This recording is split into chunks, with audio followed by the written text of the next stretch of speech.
ناظرین، آپ دیکھ رہے ہیں صوبائی رنگ نیوز اور انٹرٹینمنٹ ٹی وی چینل اور میں ہوں کمل سیاہ۔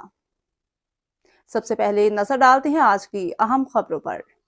منڈی سادے گنج نواحی گاؤں موزہ دبوالا میں خوف کی فضا مسلسل قائم ہے۔ چند روز قبل محمد افضل کے بیوی بچوں پر تشدد کیا گیا۔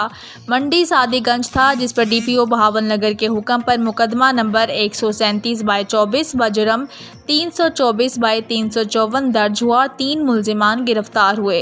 محمد افضل کے مطابق اس وقوع کے بعد اس نے گاؤں سے سکونت ترک کر کے شہر میں رہائش پذیر ہو گیا، لیکن آج شام وہ اپنے کھیت کی طرف چکر لگانے گیا تو کچھ افراد ایک بار پھر اس پر حملہ آور ہو گئے، اسے مضروب کر دیا۔ 15 پر کال کی پولیس نے اسے ہسپتال منتقل کیا اور قانونی کارروائی کا آغاز کر دیا۔